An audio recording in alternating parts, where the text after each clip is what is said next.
हम आपको online class में मूंगफली की खेती पढ़ा रहे थे और इसके पहले बहुत कुछ बता चुके हैं। इसी क्रम में आगे चलते हैं और आज आपको बीज की मात्रा बताते हैं। सीड रेट, बीज की मात्रा प्रति हेक्टेयर सीधी बढ़ने वाली गुच्छेदार किस्मों में 90 से 100 किलोग्राम व फैलने वाली किस्मों में 60 से 70 किलोग्राम दाने प्रयोग किए जाते हैं। अब पौधों का अंतरण देखिए, तो इसके स्पेसिंग के लिए देखेंगे तो गुच्छेदार किस्मों के लिए कतार से कतार की दूरी 30 सेंटीमीटर तथा पौधे से पौधे की दूरी 15 सेंटीमीटर और फैलने वाली किस्मों के लिए कतार से कतार की दूरी 45 सेंटीमीटर तथा पौधे से पौधे की दूरी 15 सेंटीमीटर रखनी चाहिए। बुआई हल या मशीन से करनी चाहिए। बोने की गहराई देखिए, डेप्थ देखिए। भारी मृदाओं में बुआई 4-5 सेंटीमीटर गहराई पर व हल्की भूमियों में बुआई 5 से 7 सेंटीमीटर गहराई पर करते हैं। अब बोने का टाइम देखिए, सोइंग टाइम। उत्तरी भारत में बुआई प्रायः 15 जून से 15 जुलाई तक करते हैं। अगेती बोई गई फसल में बढ़वार अधिक होती है और फलस्वरूप भारी वर्षा के दिनों में भी पौधों को हानि नहीं पहुंच पाती।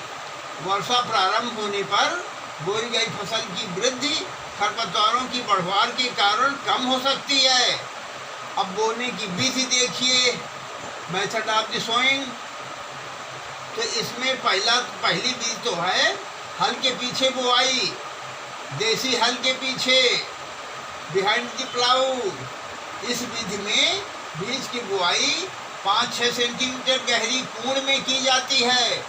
दो कूड़ों के बीच का अंतर 30 से 45 सेंटीमीटर आवश्यकता अनुसार रखते हैं। दूसरी विधि है डिबलर विधि। अधिक क्षेत्र पर बुआई करने के लिए यह विधि व्यवहारिक नहीं है। कम क्षेत्र में बोने के लिए बीज की खुरपी या डिबलर की सहायता से खेत में बुआई करते हैं। समय व श्रम की इस विधि में अधिक आवश्यकता पड़ती है। इस प्रकार ये बुआई की विधियां हैं और इसी क्रम में एक और बुआई की विधि समझ लीजिए। तीसरी विधि है, उसका नाम है सीड प्लांटर विधि। अधिक क्षेत्र पर कम समय में बुआई करने के लिए यह विधि अधिक उपयोगी है। इस विधि द्वारा बुआई करने पर प्रति इकाई क्षेत्र खर्च भी कम आता है। इस विधि से बीज उचित गहराई पर बोया जाता है जिसमें अंकुरण अच्छा होता है। बीज बोने के बाद पाटा चलाकर ढक दे दिया जाता है बीज को। अब एक बात और अच्छी तरह समझ लीजिए, अधिकीलन, पेगिंग, जरा ध्यान से समझिएगा। ये शॉर्ट नोट्स में भी पूछा जाता है, वाइवा में भी आपसे पूछा जा सकता है। तो पेगिंग समझिए। मूंगफली का फूल प्रायः 8 बजे तक खुल जाता है। दोपहर तक फूल में निषेचन यानी फर्टिलाइजेशन की क्रिया पूरी हो जाती है। अधिकतर किस्मों में मूंगफली के फूल संपूर्ण यानी कंप्लीट एवं स्वयं सेचित यानी सेल्फ पोलिनेटेड होते हैं। अतः इतने कम समय में गर्भाधान की क्रिया संभव है। गर्भाधान के बाद फूल मुरझा जाता है और करोला बंद हो जाते हैं। कुछ वैज्ञानिकों के अनुसार गर्भाशय यानी ओवरी का अग्रिम भाग लंबाई में बढ़ने लगता है तथा वृंत का रूप ले लेता है और नीचे की तरफ वृद्धि करता हुआ भूमि में प्रवेश करता है। अब तक कि अंडाशय भूमि में पहुंचकर मिट्टी में भली भांति दब जाता है। समझ लिया आपने कि नहीं? इसका मतलब ये हुआ कि जब तक कि अंडाशय भूमि में पहुंचकर मिट्टी में भली भांति दब नहीं जाता, उसके चारों ओर एक सुरक्षा खोल के बनने के अतिरिक्त और कोई परिवर्तन नहीं होता। भूमि में पहुंचकर अंडाशय लगभग 5 से 7 सेंटीमीटर की गहराई तक बढ़ता है।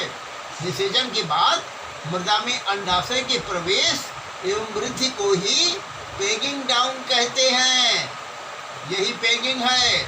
भूमि में अंडाशय के चारों ओर रोम बनते हैं जो क्रियाशील भी होते हैं। बाद में यही फली के रूप में परिवर्तित हो जाते हैं। फली में 1 से 3 तक बीज कर्नेल होते हैं। अब आप इसके बाद खाद तथा उर्वरक देखिए।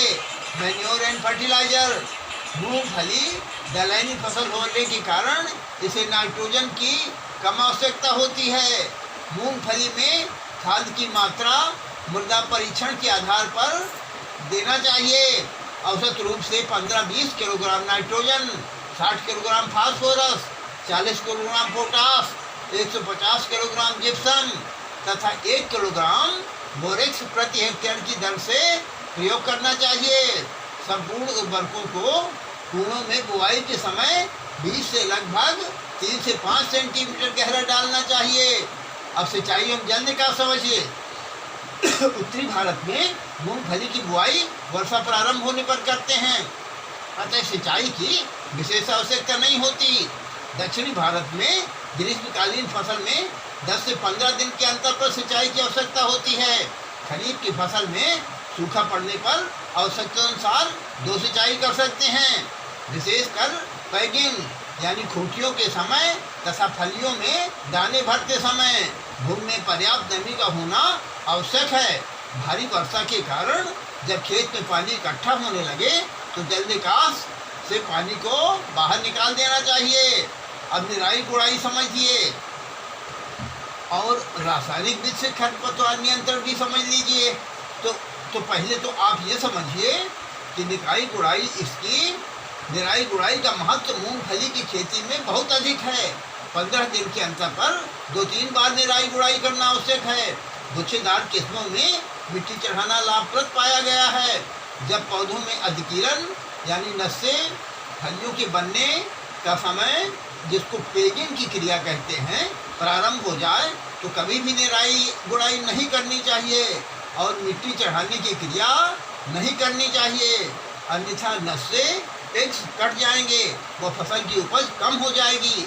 अंतिम निराई गुड़ाई फसल में फूल आने के समय अवश्य करनी चाहिए, जिससे नसें टेक्स आसानी से भूमि में प्रवेश कर सकें। इससे क्या होगा, इसके बाद निराई गुड़ाई बिल्कुल न करें। यही इसकी पेगिंग की विधि है, पेक्स की अंदर जाने की विधि है। और रासायनिक विधि समझ लीजिए। इस विधि के लिए जहाँ तक संभव हो ऐसे खरपतवार नाशी रसायन को प्रयोग करना चाहिए जो खेत में छिड़के जाते हैं, जैसे बेसालीन आदि। बेसालीन के 1 किलोग्राम सब्जी अवयव को 1000 लीटर पानी में मिलाकर बुआई से पूर्व खेत में छिड़ककर हैरो आदि से मिट्टी में अच्छी प्रकार से मिला देना चाहिए। मूंगफली में मिट्टी चढ़ाना समझिए। अर्थिंग।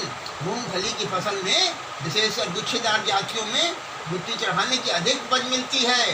दूसरी निराई गुड़ाई करते समय जब पौधों में अधिकीलन पेगिंग प्रारंभ हो जाए, पौधों पर हल्की मिट्टी चढ़ा देना चाहिए। मिट्टी चढ़ाने से भूमि में संघनता बढ़ जाती है, व वायु संचार भी बढ़ जाता है, जिससे जड़ों का विकास अच्छा होता है और साथ ही पेक्स यानी नसें भूमि में प्रवेश करने में आसानी रहती है। इन्हीं नसों के सिरों में फलियां बनती हैं, फलस्वरूप उपज बढ़ जाती है। अब आप मिश्रित खेती देख लीजिए। मिश्रित खेती मिश्र क्रॉपिंग कहते हैं। मूंगफली की खेती उत्तरी व दक्षिणी भारत में अनेक राज्यों में ज्वार, बाजरा, अरहर, अंडी, सोयाबीन व मक्का के साथ मिश्रित करते हैं। फसल चक्र देखिए, क्रॉप रोटेशन। जैसे मूंगफली चना, मूंगफली खरीफ की है, ये कट गया तो चना बो दिए, एक साल की फसल चक्र हैं। जैसे मूंगफली जौ, मूंगफली मटर, मूंगफली गेहूँ, मूंगफली मसूर। तो इस प्रकार से आपने ये समझ लिया। अब लिखिए प्रश्न जो आपको करना है, अब करके मेरे पास भेजना है। देखिए प्रश्न नंबर 1, अधिकीलन पेगिंग से क्या समझते हैं, लिखिए। नंबर 2 लिखिए। प्रश्न नंबर 2, खाद एवं उर्वरक मैन्योर एंड फर्टिलाइजर सिंचाई एवं जल निकास, इरिगेशन एंड ड्रेनेज। मूंगफली में मिट्टी चढ़ाना, अर्थिंग एवं मिक्स्ड क्रॉपिंग लिखिए। धन्यवाद।